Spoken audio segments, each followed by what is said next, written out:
Hey everyone, and welcome to Chef AJ and Friends. Today I'll be cooking with my friend Javant from Javant's Healthy Eating. Please welcome him to the show. It's so nice to see you again. Yeah, nice to see you. Always nice to stop in here. I love it. Well, today you're going to be doing something a little bit different. Like you're going to actually be making a recipe from my new cookbook, Sweet Indulgence. Yes, looking forward to that.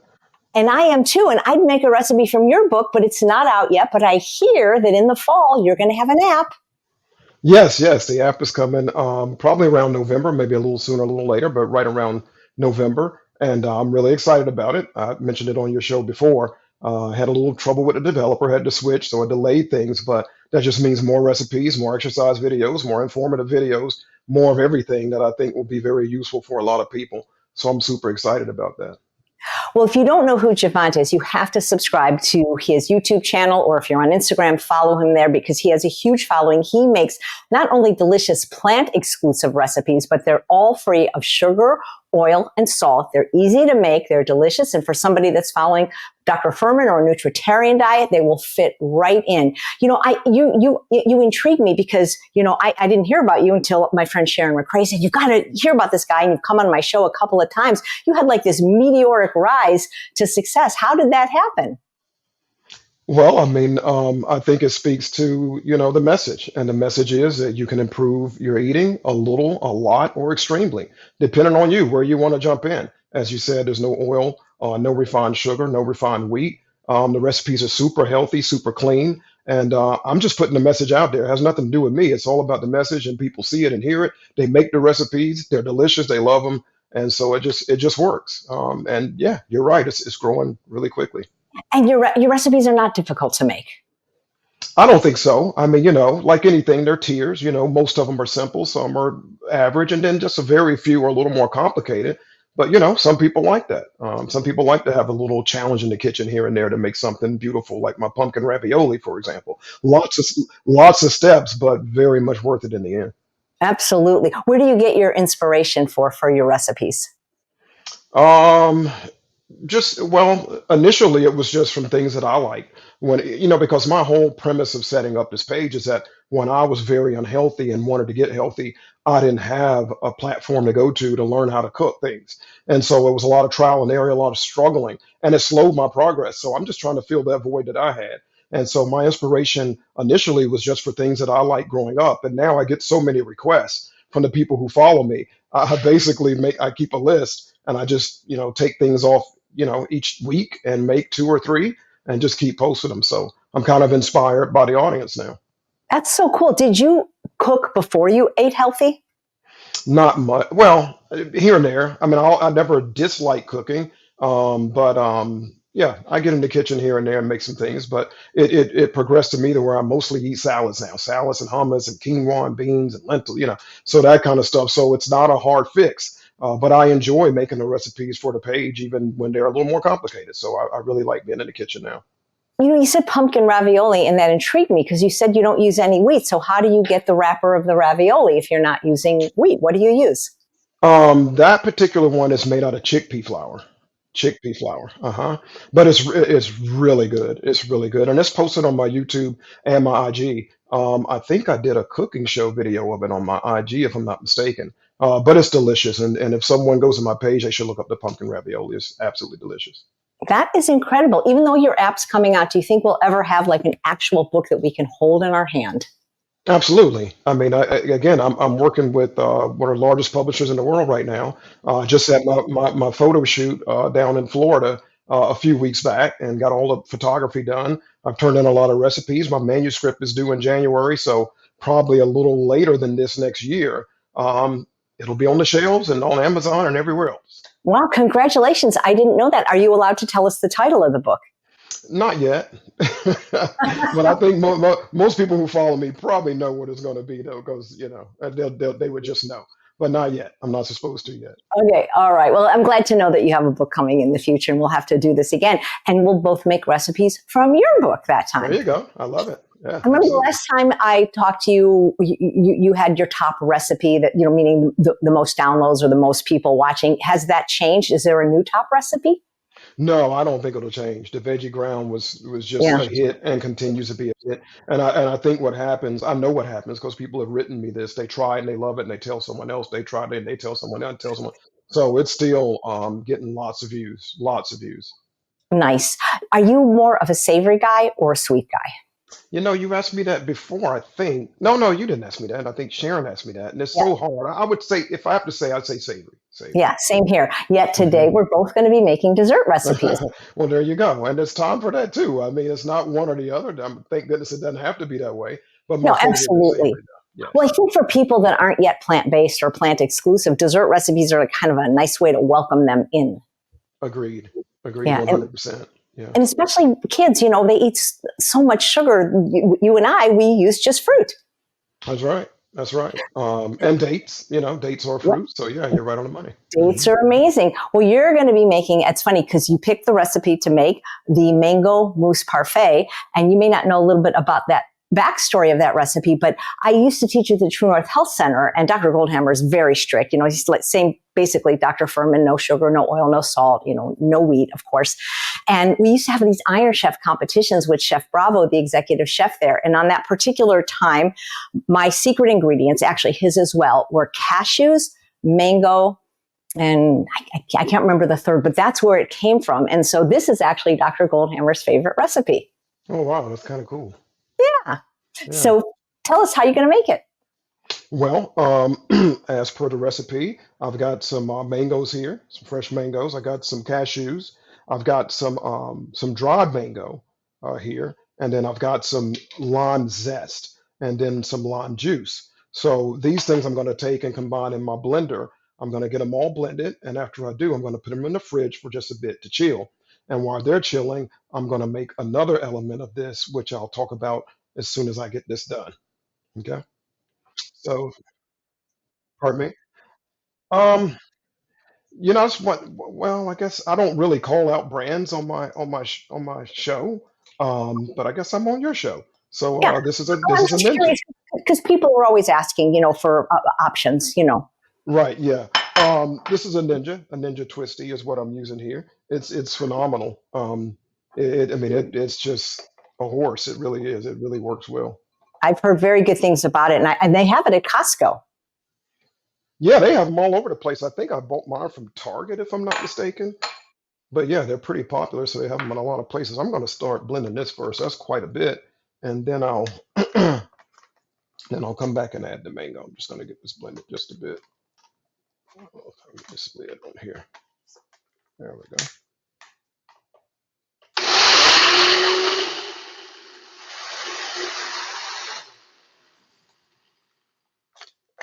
All right, I just wanted to create a little space here, so now I can put the rest in here.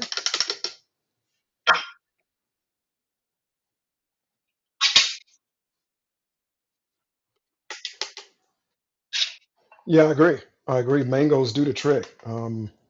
They're delicious. I wish mango season went all year round. It kind of does, but not for the Atolfos, which are my favorite. I love the Yes, Atolfo those are the mango. best ones. Yep. Yes, yes, indeed.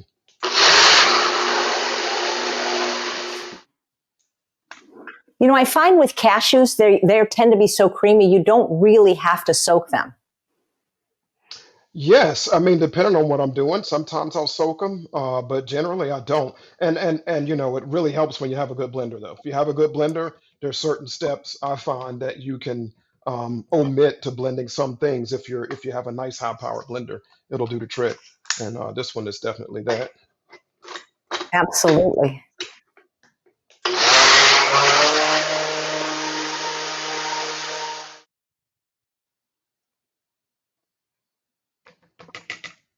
Yes, okay. So this is all ready. I'm going to sit it in the fridge to chill, and I'll be right back.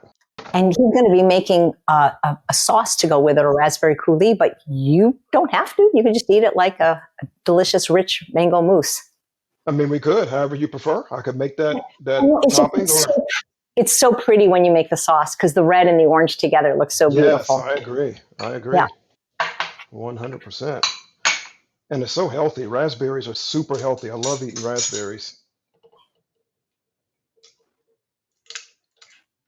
Well, we have, let's see, we have two of the G bombs in this recipe. We have our, oh wait, there's no N, there's no nuts. So wait a minute, we only have the berries. But I think Dr. Furman would say nuts and seeds are on equal footing. Yeah, I mean, we do have the nuts. We have the cashews. Mm-hmm. So we have the nuts, and then we have, like you said, the berries. So we have two out of three. Yep. Now, if you want to add more G bombs, I could throw some onions in here. No, no, not that one. maybe greens, but I wouldn't put onion in that one. You know, the idea of soaking a little bit of dried mango, actually, that's something that I've seen Dr. Furman do sometimes when he's making sorbets. Like he'll take a little bit of the dried fruit of whatever flavor he's making the nice cream out of, and that just kind of boosts it up. Yeah, I've seen him do that too. Yeah. All right.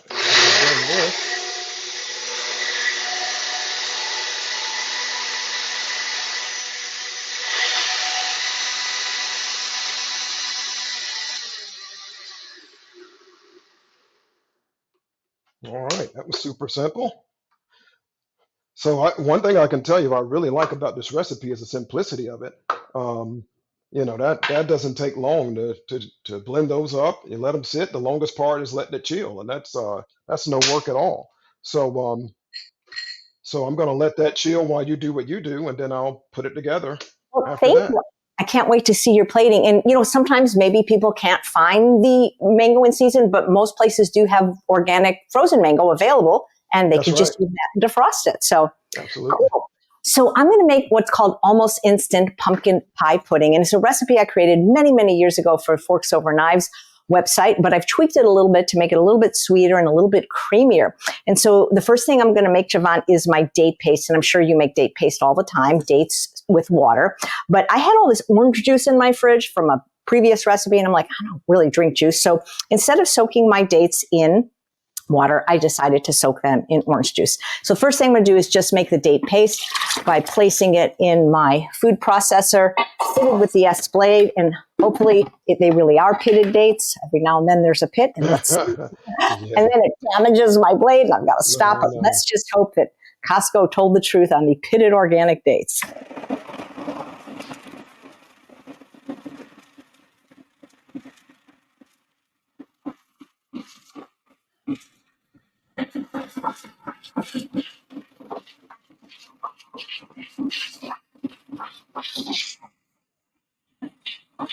Okay. All right. I have a feeling there might be a pit in there because of the way that it was kind of a little bit wonky, but the way I know is just by picking up my blade. Yep. I knew it, the culprit. That's why it wasn't processing smoother. I really should practice what I preach, because I always tell people, take the time, cut every date in half. You think I do it? No.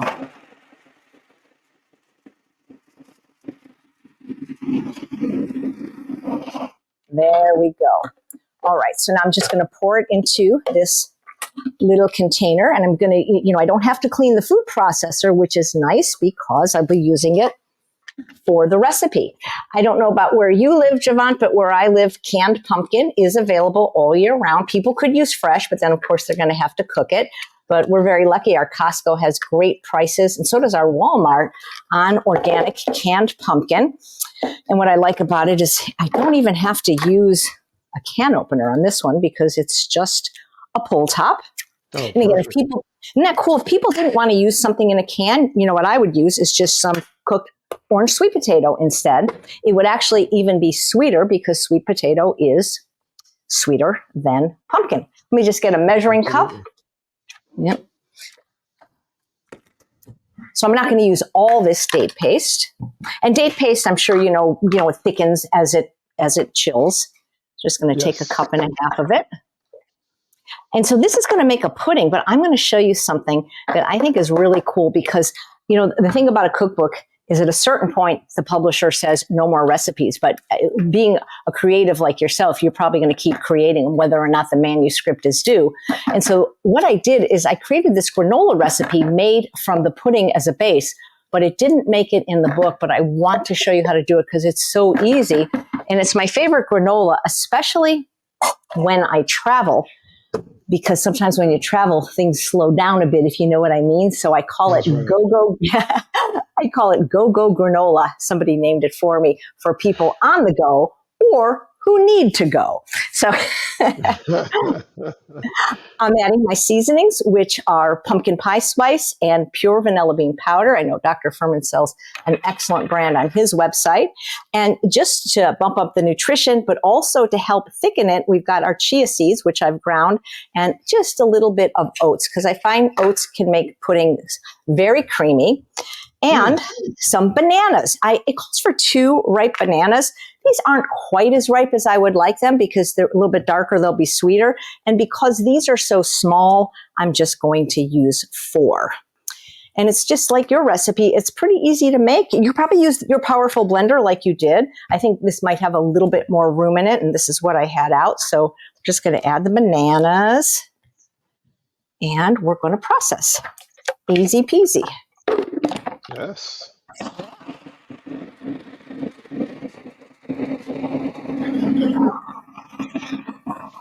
So we just want to, oh, look at that. It kind of makes a lot. Oh, and then of course, like you, I'm going to chill it. But what I want to show you, which I think is kind of cool, is how you can turn it into a granola. Now, I use a food dehydrator. I've never tried to dehydrate in my oven, but it's pretty cool. But before I do that, I'm just going to take a scoop aside, just as the pudding. So I would show you how I would plate this. So I'll just take a little bit, and I'll do a little bit something fancy with it in just a little bit. Okay. But this does make a lot, and there's just 2 of us here, and we can't really eat all this. And so what I like to do is repurpose it.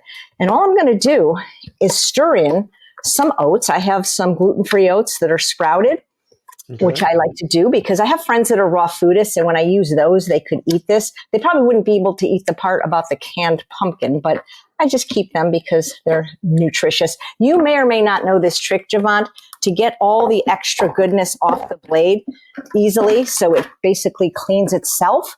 Putting the food processor back on, hitting pulse, and voila. We have a nice, perfectly... Isn't that cool? I know that. That is cool. I love it. That's called centrifugal force. And that way we have all this extra pudding, or if I was making hummus. A lot of people I see throw out valuable product just because they don't want to deal with the blade. So I've got that in there. All aside. And then, I don't measure. I don't have like how many cups because I just kind of go by feel. And then I'm just going to put in some oats. Remember, you can always add. You can't take away. And I actually have some that I dehydrated yesterday, and I can show you what it looks like when it's finished. It doesn't even take a whole day. I'm just going to use all of them. I'm going to make it work. I travel a lot. That blade trick, did you just stumble upon that trick with the blade or someone tell you that? No, my sister-in-law, Lauren, taught that to me about 10 years ago. I was at her house. I was getting ready to present at Vegetarian Summerfest, and I had to make all these truffles. And she's like, what are you doing? You're throwing it all out. I go, well, it's too hard to clean. She goes, no. And she showed that to me, and I've been using it ever since. And it is brilliant. So you can see how the oats are becoming incorporated into the mixture. And if I love goji berries. And so, or if I had any goji berries, I would stir them in. But truthfully, since this is granola, you don't really have to dehydrate dried fruit because it's already dehydrated. So I could stir them in later, or I could use dried cranberries, which taste very good in here. And honestly, I've never made it with soaking the dates in orange juice, but I thought, hey, what the heck? It'll make it just put on a little different level. So this is actually perfect. And so do you have a dehydrator, Javant?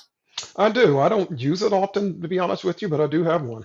Okay. So I know you don't like to talk about brands, so I'll just tell you what brand I have, which is the Excalibur. And let me show you how we do this. Okay. Yeah. So this is what I made yesterday, and I forgot to break it up. So I'm going to show you a hammer trick, how we're going to break this up. So this didn't even take 12 hours to dehydrate. And what's nice is I teach a lot in Mexico. And so I like to have travel snacks that are healthy and, have a little bit of sustenance to them other than fruit. I can always get fruits and vegetables, but I can't always get the healthy starches that I want without the oil. And so this can sustain me when I can't find my kind of food. And it's very, very filling. And like I say, it's good for the constitution. And so what I do is whatever dehydrator you have, I recommend you either get what's called a Teflex sheet or, one of these, piece of parchment paper, because you don't want to do your first dehydrating right on the screen because that makes it a little bit difficult to clean. And so it's very easy. I could do these into individual cookies too, but that's just going to take more time. So what I just do is I put it all on the tray. Very easy. People have asked me, can I do this in the oven? And I'm not saying no. I'm just saying that I personally have not had success dehydrating in an oven, even with a dehydrator setting. What I like about a dedicated dehydrator is that you could leave the house with it on because it's basically just a fan and it doesn't go higher than about 135 degrees, where I don't think an oven goes that low. This is kind of thick, so I might actually, after the show, take out half of it and put it on another tray. Not that it wouldn't dry, but it's just going to take a lot longer when it's this thick. So I think it'll be better to put on 2 trays. And then what I do is I stick it in the dehydrator. Because I'm not a raw foodist, I don't worry at the temperature. I crank it all the way up. And then after a few hours, when it gets dry to the touch, I just flip it, take the Teflex, and just let it dehydrate until super crunchy. But what if you forget to break it up? Well, here's what you do. You get yourself a hammer. But I'm told don't do it on your counter. So what I do, when I forget, any kind of hammer, I think this is called a ball peen hammer or something. Mallet. It's a mallet. Okay. So I take a bag. I mean, you could do it without a bag, but I just don't want it to, I don't want it to fly all over my kitchen. And so I just put it in the bag. I close the bag. And then if you have to take your aggressions out, and what's cool about using the rubber hammer as opposed to the metal one is when I've used the metal one, it cuts the bag. But by using the rubber one, then the bag is ready for me to put in my suitcase to take to Mexico.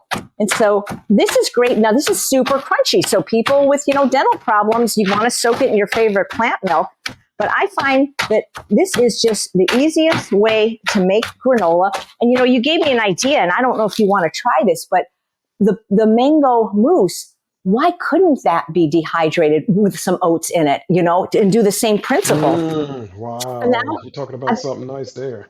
I've got my granola, and if you, however big you want. Now, if it wasn't so late last night when I flipped it, I would have broken it up then because it wouldn't have been hard. But once it gets to this stage, you got to use a hammer unless you're super duper strong.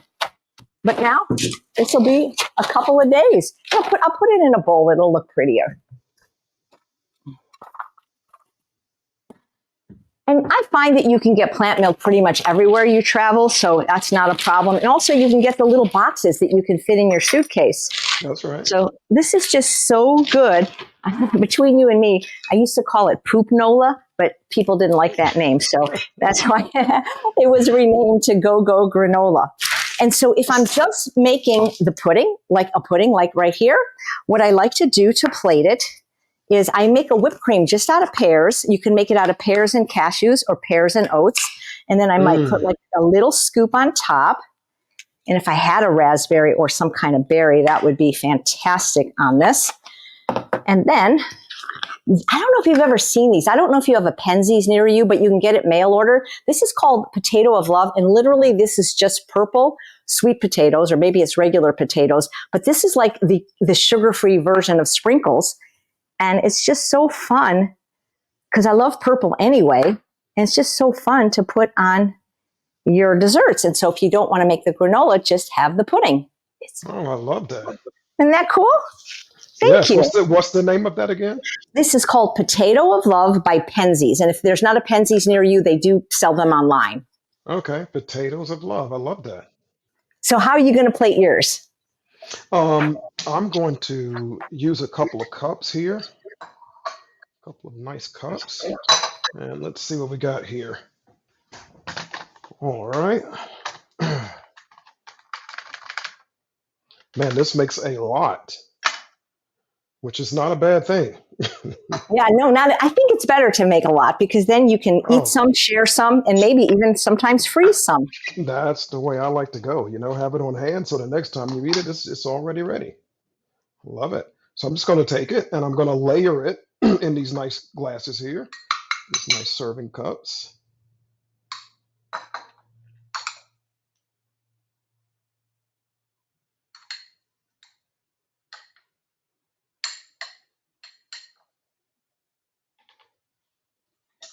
And yeah, the colors are nice. And I love what they represent, all the polyphenols and healthy properties of these berries.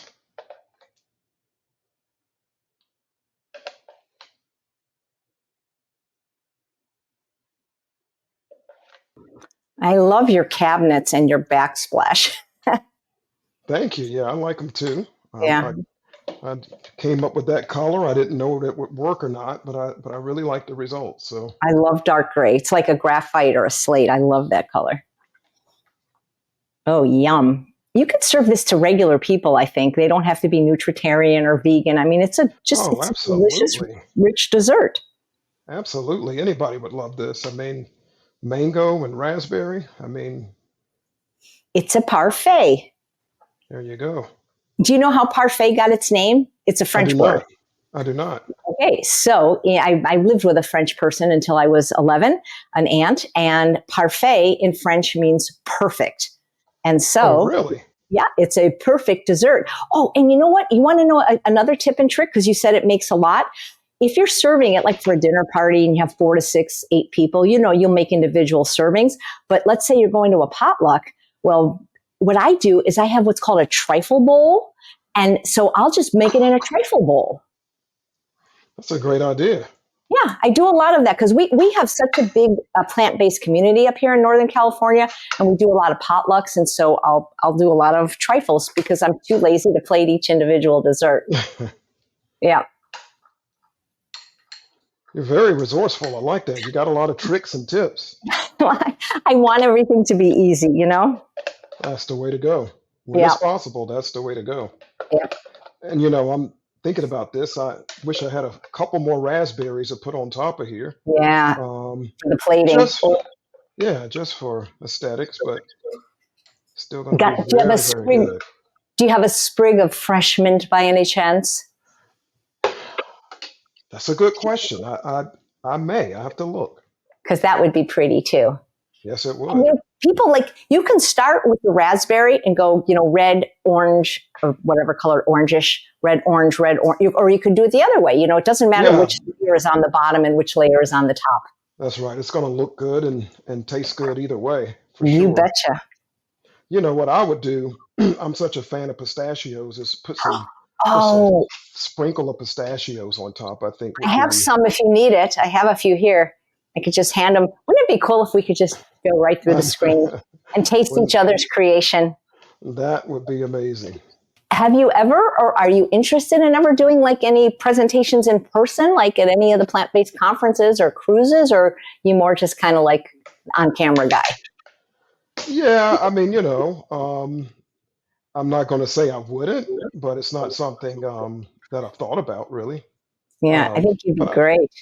you know, I'm not against it for sure. Okay, so that's pretty simple.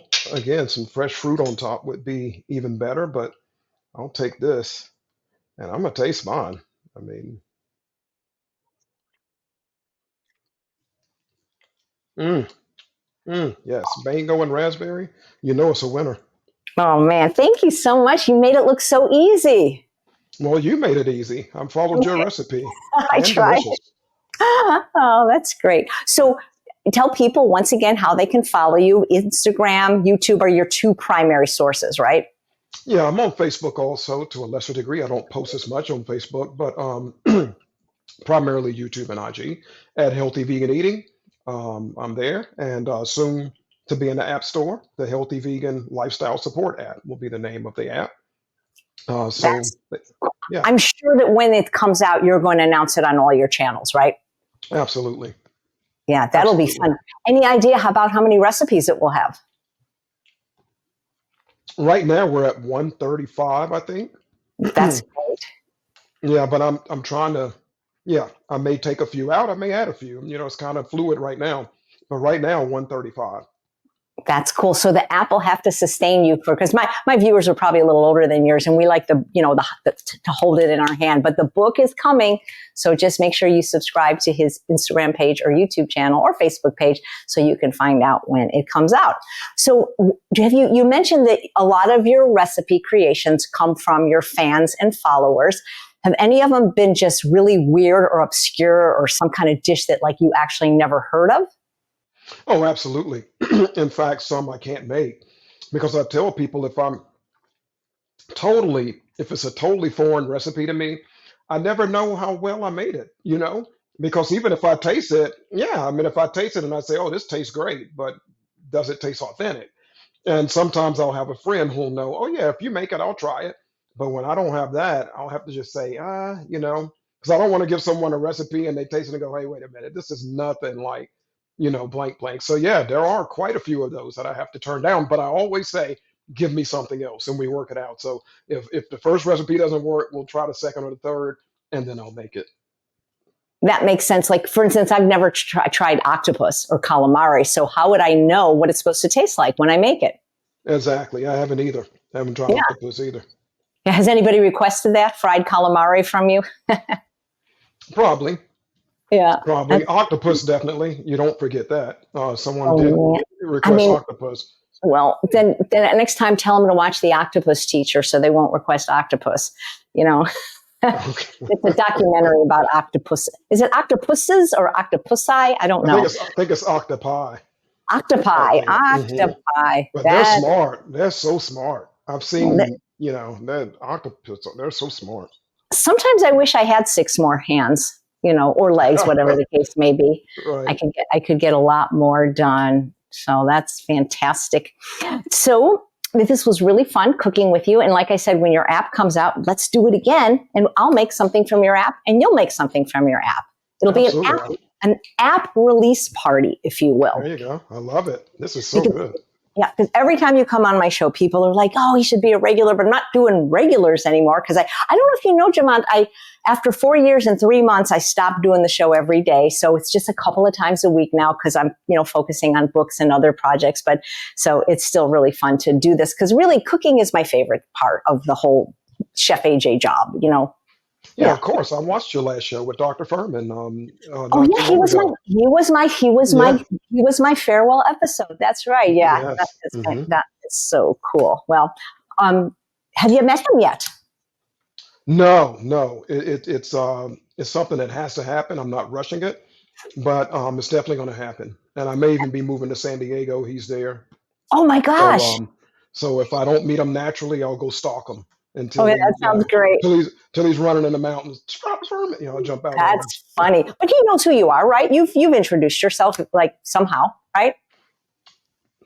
No, I mean, Oh, I was gonna do I was gonna go to the NHA conference this year. They invited me there in Ohio, I believe it was, and he was gonna be there. And so one of the people with the program talked to him about me, and we were gonna meet and that kind of thing. But just so happened my photo shoot was scheduled the same week as the oh conference, man. so I couldn't go. So I'm gonna go next year. But I would have met him then, and we kind of talked through someone else. But haven't spoken with him directly yet. But All again, right. Well, not rushing it. Just a matter of that's time. okay. Well, good because But yeah. he truly is my hero. That's my health hero. Well, when I said, "Do you ever present?" That's exactly what I was thinking. Be a great presenter for the NHA conference because your way of cooking and eating and living is completely aligned with their principles, which are health results from healthy living. That's right. Yeah, I love Yeah. the organization. Yep. Well, good. Well, maybe I'll see you there. Well, thank you so much. It's been a pleasure hanging out with you in my kitchen and your kitchen. Absolutely, always a pleasure. Thank you.